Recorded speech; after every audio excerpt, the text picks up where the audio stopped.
Halo Bristers, balik lagi sama gua AP alias Albert Putra di Ruang Jeda. Hari ini kita kedatangan tamu yang wow, ini kayaknya semua orang udah kenal deh. Nggak bisa diumpetin lah. Udahlah, nggak usah lama-lama lagi, kita panggil Jejo. Halo bro. What's up? Thank you for coming bro. No problem. Udah, gua tahu lo sibuk banget bro, tapi thank you for making it. Gue grateful banget lah. Bantu teman lah. Thank you bro. Bro, gini, gue mau nanya nih, Bristers juga pasti pengen tahu lah. Lo keseharian sibuknya ngapain sih? Sekarang ya, hari ini aja deh gue ngebahas ya. Hari ini gue jam 9 gue interview sama Detik. Wow. Ngomongin Brampton. Dari jam 9? Dari jam 9 pagi. Sebenarnya jam 8 sih, jam 9 dia baru mulai syuting. Dan itu jam 10 gue meeting sama klien Genti. Udah gitu jam 12 gue photoshoot sama vlog agency. Udah gitu habis itu jam 3 gue meeting sama orang-orang yang gue invest.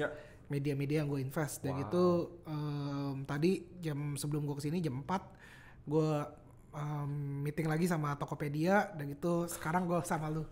Nanti jam sini ada lagi. Terakhir. Gila.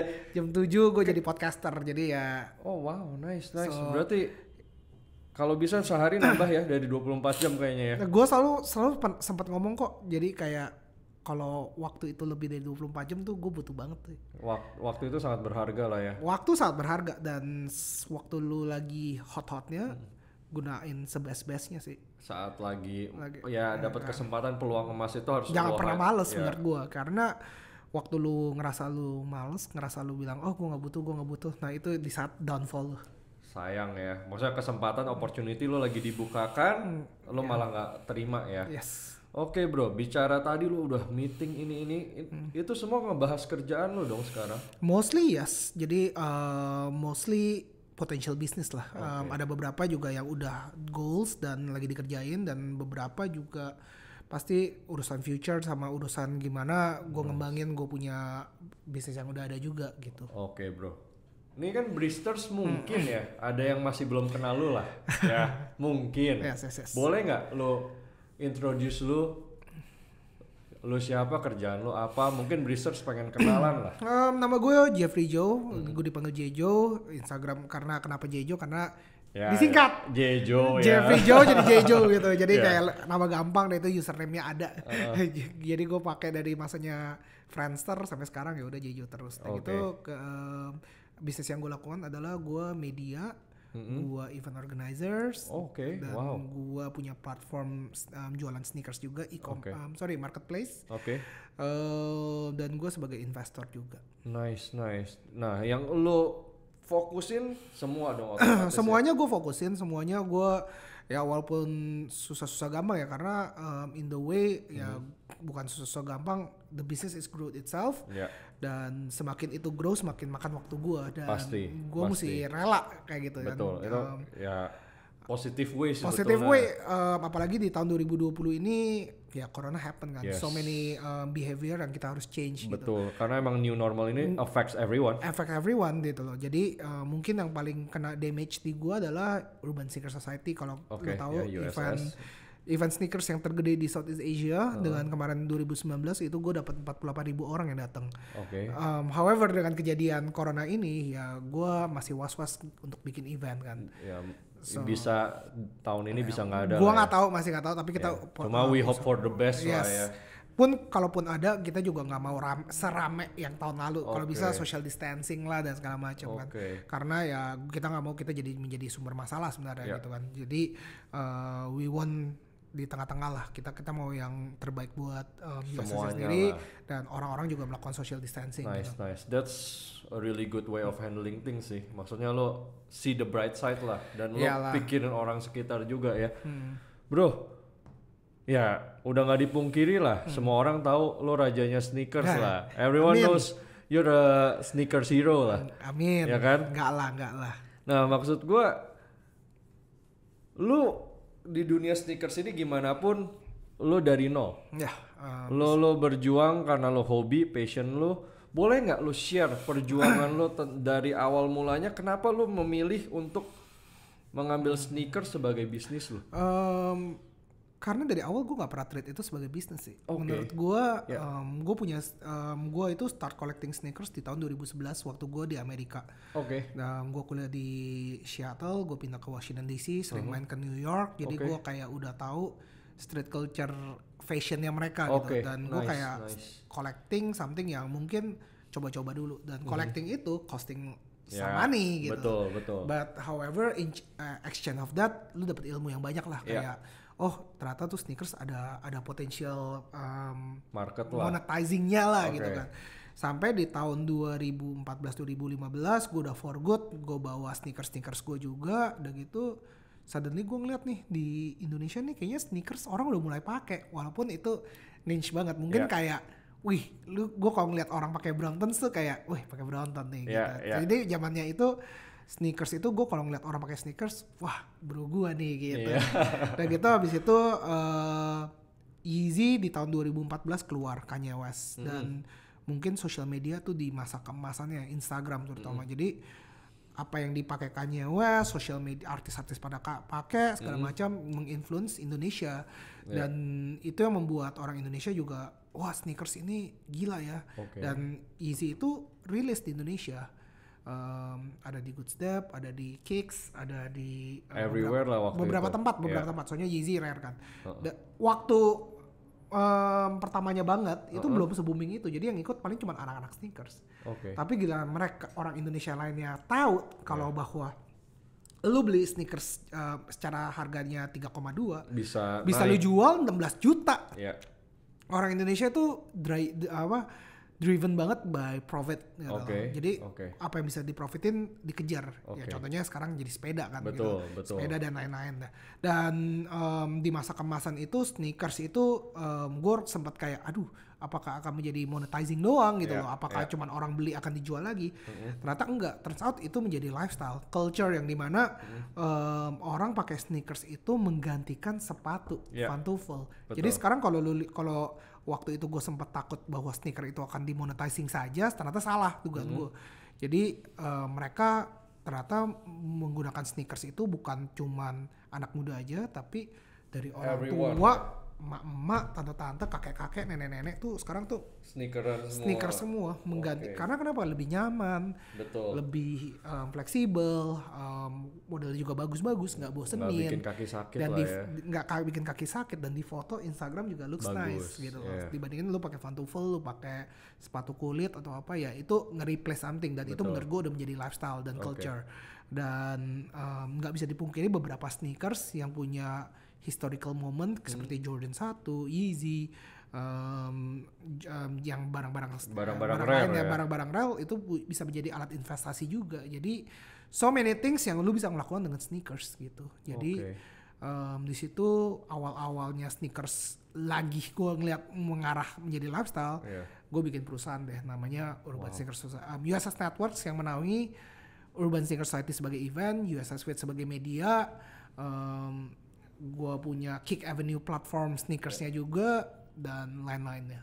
Wow, jadi lu secara nggak langsung lu melihat peluang bisnis ini bukan monetizingnya ya, more into the lifestyle ya. Gue ngeliat ini bisa menjadi lifestyle dan marketnya gede banget. Dan lu berarti see furthermore than yang orang umumnya lihat lah. Mungkin orang-orang mungkin waktu itu gue bisa aja jadi jualan sneakers gitu loh, tapi gue nggak ngeliat itu karena waktu gue menjadi jualan sneakers, gue kayaknya nggak bakal bisa bekerja sama dengan brand-brand seperti Nike, Adidas, Asics atau yang sebenarnya yang gue mau itu adalah gue langsung bekerja sama dengan brand-brand gitu.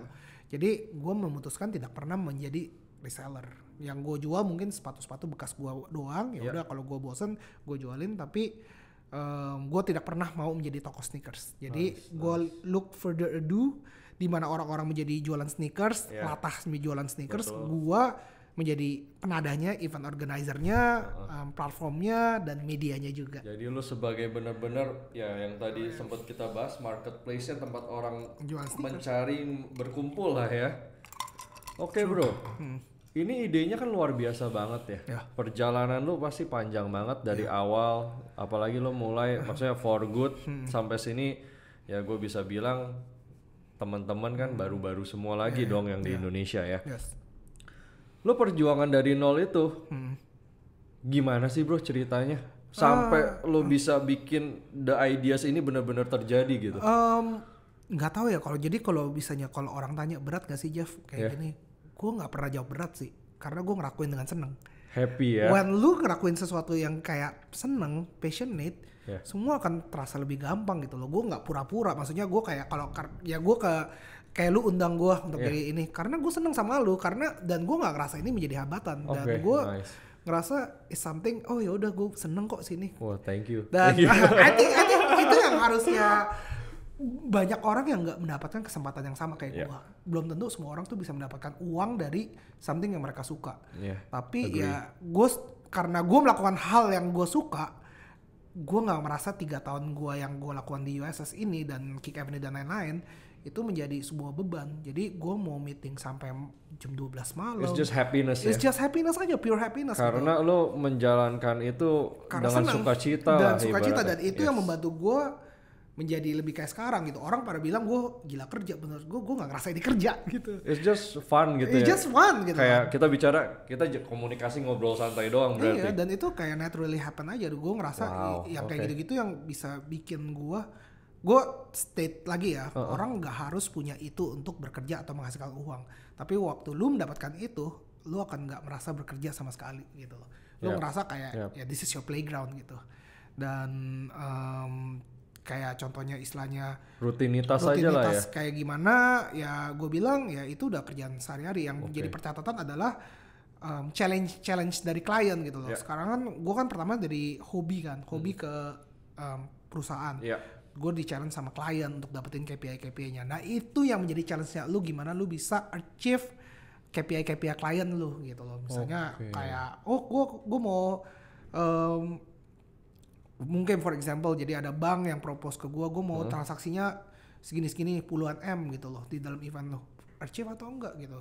Jadi gimana caranya kita achieve ekspektasi kliennya kita yang udah bekerja sama kita, dan itu standarnya gue selama ini. Gue akan 100% malah kalau bisa 120% untuk achieve gitu loh. Karena apa yang klien mau. Trust bisnisnya trust banget ini, karena ya lu bikin a huge event, udah pasti banyak brand yang berkumpul juga, dan lu harus membuat acara ini works out dan itu resep suksesnya USA sih. Jadi kita dapat the best sponsor, the best client, dan kita juga kasih mereka the best treatment hingga akhirnya soalnya kebanyakan orang kalau gue ngeliat ya event-event tahun ini sponsor A, tahun depan sponsor B, tahun depan sponsor C lagi. Kalau bisa udah langsung aja 3 tahun terus deh gitu. Karena gue ngerasa sponsor itu partnership kan. Gue nggak anggap mereka sumber uang, tapi gue ngerasa ini adalah sama-sama membutuhkan. Mereka butuh event gue yang bagus, gue butuh mereka dana untuk menghasilkan event yang sangat bagus. Wow, nice. Ini pretty deep. Cerita lu cukup membuat gue tercengang, karena basically semua event yang lo jalankan ini benar-benar based kepercayaan semua orang ke lu. Pasti. Dan lo harus memberikan output yang sesuai ekspektasi bahkan lebih. Kalau lu tanya pernah gagal nggak sih bikin event? Pernah. Ada beberapa event gue yang kacau, 1-2 lah. Boleh share nggak? Gue nggak enak sih kalau gue nge-share. Cuma maksudnya itu kurang bagus juga, dan emang resultnya gue diputus sama satu klien tersebut gitu. Jadi dan di situ gue ngerasa banget kayak gimana ya, kalau gue nggak kasih effort yang gue maksimal, dan gue nggak suka juga event ya, gue responsibility-nya gue kayak ngerasa kayak gue let down diri gue sendiri gitu loh. Bukan berarti maksudnya yang penting duit gue tetap turun, enggak, malah kita mesti mikir apa yang kita lakukan supaya kita nggak kehilangan klien seperti ini lagi gitu. Jangan kejadian 2 kali lah ya. Oke bro, itu kan salah satu ya bisa gue bilang keluh kesah dari perjalanan lu untuk mencapai sekarang. Selain event gagal gitu, ada nggak sih pernah kejadian lagi sesuatu yang maksudnya sempet maybe put you down, kayak bikin lo aduh ini bisa jalan nggak sih? Banyak lah kalau gue bilang ya, maksudnya keluh kesah gue itu pasti yang pertama gue kehilangan banyak waktu banget. Waktu yang gue harusnya spend with family itu bisa dibilang minimalis banget gitu, karena gue suka kerja banget gitu. Jadi hal-hal yang tersebut kayak substitutionnya apa sih gitu loh. Apakah ini worth it? Tapi ya baik lagi gue emang aim success first gitu loh. Karena kalau gue nggak sukses, family gue mau makan apa? Betul, gitu kan, jadi pertanyaan kan. Maksudnya kita bukan main-main di luar, gue juga nggak judi, gue juga nggak mabuk-mabukan. This is something yang gue earn for my family. Mungkin sometimes orang bilang ya lu tetap mesti spend with family ya. Cuman ya itu gue bilang I cannot stop the momentum. Giran lu momentumnya lagi muter terus dan lu pelanin, ya rezeki lu juga jadi pelan. Ibaratnya gitu. Sepeda kita lagi kencang ya. Lu nggak bisa remin gitu kan. Jadi mungkin itu salah satu sacrifice-nya. Kedua, semakin lu gede, semakin lu terkenal, semakin banyak cobaan yang lebih besar lagi gitu loh. Jadi gue kemarin juga sempat ada kasus-kasus yang istilahnya mungkin salah gue dikit, tapi kok netizen cepet banget nih. Jebret. Infonya terlalu cepat menyebar. Infonya cepat banget ya. Itu mungkin gara-gara lu udah in some case ya gue yang salah juga. But however, untung PR gue juga kerjanya juga cepat dan nutup itu dalam 1 hari gitu. Tapi gue ngerasa semakin kita besar semakin banyak masalah yang bisa nge-trigger lu. Ya istilahnya kayak gini deh. Lu bisa mupuk nama baik lu 20 tahun gitu loh. Bisa hilang. Tapi itu bisa hilang dalam waktu sehari atau seminggu gitu. Nice. Berarti ini yang lo infoin ke gua bahkan ke Brister semua ini, trust itu nomor 1. Trust itu always number 1. Yes. Karena lo tanpa trust you're nothing. Nothing, karena emang kita hidup di sini kan bukan sendiri ya. Kalau lo punya trust, orang itu akan nge-share juga yang something matu-matnya bagus. Dia bilang, ini Jejo pakai nih bagus nih, dan itu bakal rezeki lu bakal banyak banget. I believe in karma, I believe in trust, I believe in loyalty sih sebenarnya. Nice. Jadi benar-benar ini lu benar-benar basically dipercaya banyak sekali orang. Amin. Dalam urusan bisnis ya. Iya, dalam bisnis, dan bicaranya juga kepercayaan itu yang lo bilang karena lo enjoy juga dan lo tidak mau ibaratnya merugikan orang lain lah. Gua sih mengambil ini karena dulunya sebelum gua di sneaker ini, gua kan kerja sama bokap gua nih. Injection pabrik kan. Selama di pabrik aja gue, walaupun itu gue inside gue kayak gue nggak ngerasa this is my things gitu loh. Cuman gue tetap ngelakuin terbaik gitu sampai akhirnya gue dapet perusahaan gue sempat menjadi waktu gue pegang itu number one in the division di antara semua klien-klien sama saingan gue lah istilahnya. Karena gue selalu coba memberikan yang terbaik, tapi di pabrik itu gue juga dapat satu pesan di mana pabrik gue kan udah mau 40 tahun nih. Kliennya tuh stick terus loh, nggak pernah berubah gitu. Dan itu yang gue ngeliat, selama klien lu happy sama lu, dia juga nggak bakal mau cabut gitu loh. Susah untuk dicabut. Jadi gue mengambil banyak banget yang gue pelajarin waktu gue kerja di pabrik, walaupun gue pindah. Tapi ya itu sih, at least lu work from it, work the best, dan lu dapetin apa yang baik dan lu implementasikan selanjutnya. Dan kalau gue mungkin nggak di pabrik, gue mungkin nggak kayak gini gitu loh, karena work ethic gue didapetin waktu gue di pabrik. Nice.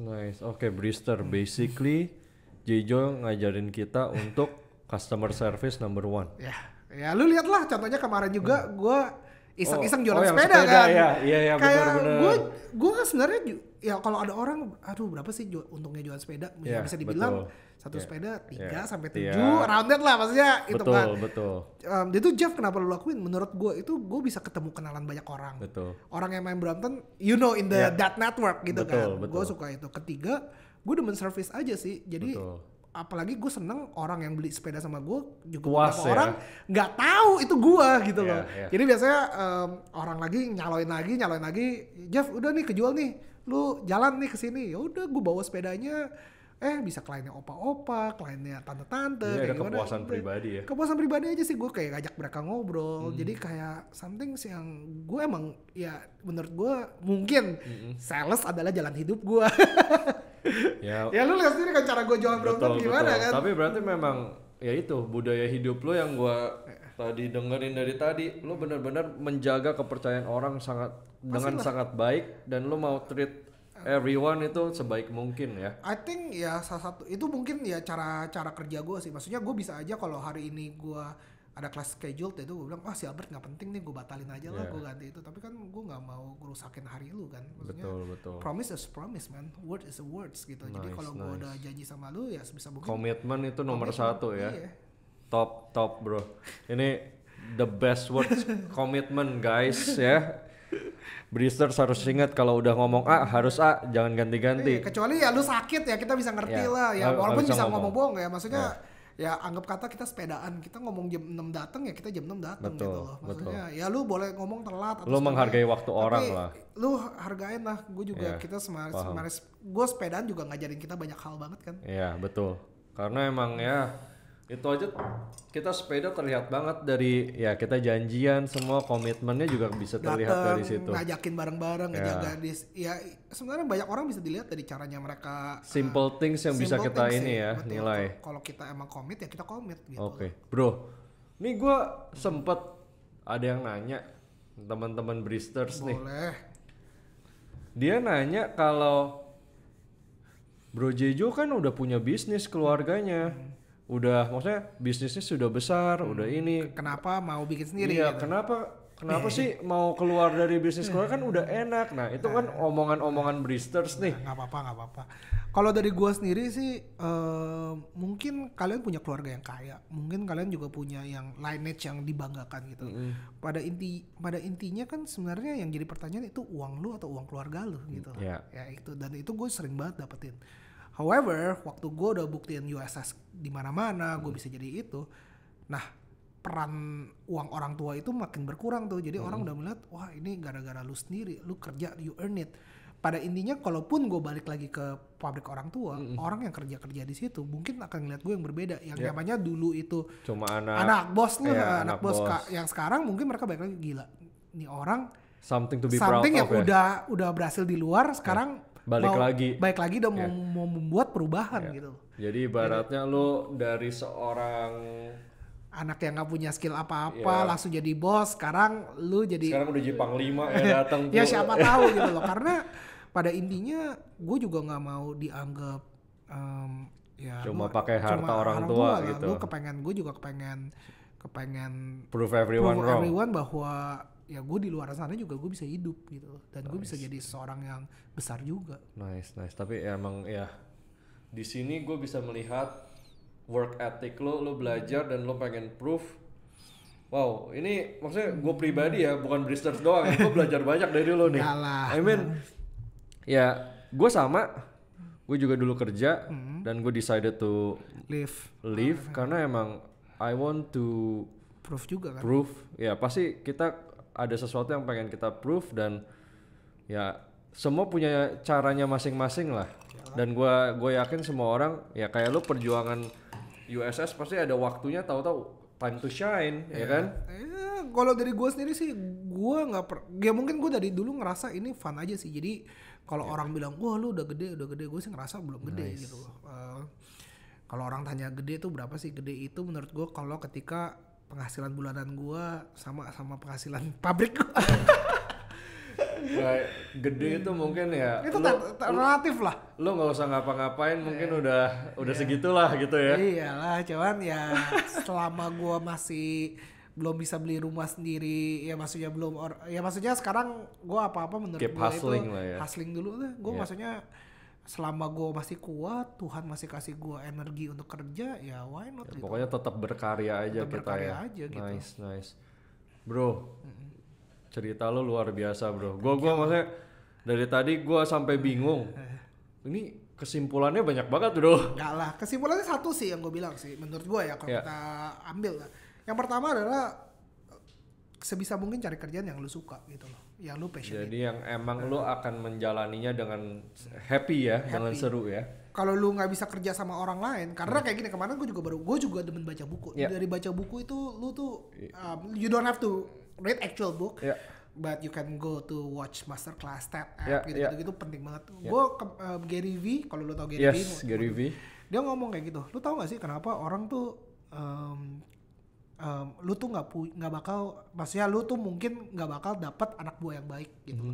Padahal kita udah kasih dia duit yang gaji yang gede gitu-gitu. Karena dia nggak ada hatinya ya. Karena dia bukan yang punya. Oh. Oh bener dong, gue juga bener juga. Betul. Selama mungkin mereka cuma dapat digaji doang. Yeah, gitu. Karena dia ada cuma untuk kebutuhan dia. Kebutuhan dia, tapi once mereka punya dan mereka punya berdiri sendiri, mereka dengan uang sendiri, mungkin mereka akan shit man, gue udah work on it gitu loh. Jadi lu kalau ada karyawan yang mau keluar gara-gara uang atau gara-gara apa ya just let it go gitu loh. Maksudnya nggak ada masalah, yang penting dari diri lu mesti punya tim yang istilahnya emang solid untuk ini dan mereka memiliki passion yang mirip lah ya. Iya, passion yang mirip dan menurut gue sekarang ada 3 hal sih yang paling penting sih, bukan harus uang ya. Kalau gue bilang orang itu mau kerja di tempat lu ada apa? Pertama uang. Oke, kalau dia nggak mau uang nggak apa-apa deh. Experience. Oke, dia anggap experience-nya dia udah jago banget, tapi uang juga gak butuh-butuh banget, dia butuh apa? Network. Cuma 3 itu aja. Anggap orang gua mau kerja di tempat lu gitu. Kalau lu nggak gajinya kurang, mungkin experience-nya bisa diambil. Kalau experience-nya juga nggak jago-jago amat, gua ambil network lu. Jadi itu yang bisa gue share ke anak gua. Gua bilang lu mau pindah dari sini juga nggak apa-apa. Yang penting lu dapetin 3 hal dari gua. Dan waktu lu udah 3 hal lu dapetin, free kalau lu mau bikin sendiri atau lu kerja tempat orang lain. Gue sama sih, karena kalau gue pribadi karyawan gue bisa lebih baik setelah belajar dari kita, gue ada feel proud sih. Lu ngerasa jadi bos yang benar gitu. Karena gue kayak ibaratnya it's not about being boss. Itu semacam kayak lu juga bantu mereka untuk menjadi lebih baik. Good leadership juga. Kepuasan ya. Salah satu contoh nih, ini partner gue sih yang terbukti nyata sih. Jadi kayak kita kan USS kan. Jadi USS itu kita baik lagi kita invest something juga. Jadi ada sebuah media namanya Menjadi Manusia. Dia ngebahas tentang mental issue dan kita baru invest. Dan yang lucunya, yang punya Menjadi Manusia, media Menjadi Manusia ini itu dulunya kerja buat partner gue.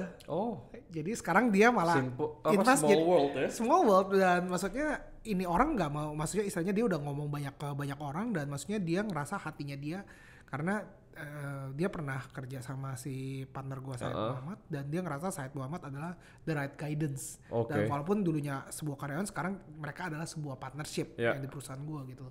Jadi kalau lu ngeliat anak buah lu berhasil, lu pasti seneng banget gitu loh. Dan apalagi udah jadi orang kan. Gue merasakan hal yang sama sih. Di saat orang itu keluar dan menjadi lebih baik, kenapa enggak gitu. Di saat dia bisa hidup lebih baik, itu suatu kebanggaan tersendiri sih. Malah yang jahat itu adalah kalau jangan sampai dia mau berkembang, lu yang nahan atau lu yang kayak gue hancurin nih bisnis nih. Jangan, gue nggak tahu ya, jangan pernah berpikiran, masa berpikiran gue suka-suka lu, tapi jangan sampai dilakuin aja. Itu lebih ke arah pribadi lah. Kita kan cuma bisa nasehatin ya. Itu kan yang tadi yang gue bilang pertama. Yang kedua ya itu yang gue lanjutin ya, gue percaya karma tuh ada. Do good, melakukan yang terbaik buat klien lu, melakukan yang the best thing yang you can, jangan nipu orang ya. Those things akan balik lagi ke lu gitu. Sistem tanam tuai lah ya. Sistem tanam tuai, aduh gue nggak tahu kenapa gue percaya banget gitu. Sama, gue bilang ya kalau kita baik sama orang, bantu orang ya, bukannya kita meminta untuk dikembalikan ya, tapi pasti ada yang akan baik juga ke kita. Dan mungkin itu bukan dari orang yang lu kasih baik. Gue selalu percaya itu sih. That's why gue selalu orangnya adalah gue akan membantu semua orang yang maksudnya sebisa gue gitu. What comes around goes around ya. Mungkin gue bisa gini sekarang gara-gara gue selalu ngebantuin orang juga gitu. Nice. Thank you Jejo. Ini wow, the last word itu sangat-sangat indah banget bro. Thank you. I mean emang helping other itu such a beauty. Pasti lah. Ketemu orang baru jangan sombong segala macam. There's a lot of things yang bisa gue share, cuman dari 2 itu sih. Misalnya cari belajar sebanyak-banyaknya, mau itu experience, mau itu lu mau ngejar uang, tapi yang penting lu belajar. Kedua itu tanam tuh aja, karma is there gitu loh. Lu melakukan yang baik pasti dapat karma yang baik. Lu melakukan yang jahat juga lu pasti dapat karma yang jelek. Bener banget bro. Itu wah perfect itu the best the best solution in everything lah. In everything, gue bilang nggak harus tentang bisnis tentang gue sih. Jadi apapun semua orang ya mesti berpikir begitu juga. Percuma kalau lu emang udah dasarnya licik, lu hancur. Lo kalau awalnya udah bohong ya susah gitu kan. Nice bro. Oke Bristers, dengerin dari kata-kata Jejo, lo harus passionate sama kerjaan lo. Jangan. Kalau bisa passionate, kalaupun nggak bisa ya usahakan lo suka. At least harus terus semangat karena tiada yang mustahil ya bro ya. Lo harus terus semangat dan what comes around goes around. Lo juga harus baik sama orang. Nggak ada salahnya kok kita berbuat baik. Maksudnya menolong orang tidak akan pernah merugikan kalian semua. Amin. Kok. Yes. Karena menolong orang itu salah satu perbuatan baik yang paling simple lah. Nggak usah mikir panjang. Lo bantu orang nyebrang aja juga sudah perbuatan mulia sekali itu. Pinjemin sepeda juga baik. Benar juga bro.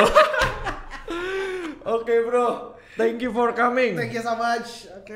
For Bristers, misalnya ada mau pertanyaan buat Jejo, komen aja. Gua pribadi akan langsung direct tanya ke Jejo. Lu bisa tinggal tuh lihat di bawah ada kolom komen di YouTube, langsung tulis pertanyaan lu. Kalau nggak lihat di description ada Instagram gua, nanti lu bisa lihat di feednya ada khusus kolom untuk yang pertanyaan untuk Jejo. Siap. Nggak usah sungkan, tanya, nggak usah takut, pasti semuanya dijawab. Gua sendiri yang akan tanya ke Jejo. Siap.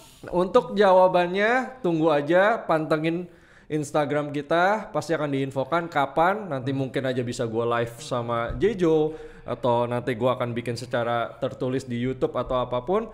Pokoknya pantengin aja, tunggu. So, sekali lagi thank you Jejo sudah datang. Sama-sama. Ini bener-bener gue grateful banget lo luangin waktu buat gue. No worries lah, no worries. Thank you. Oke. So Bristers, see you next time. EP sign out. Salam Ruang Jeda.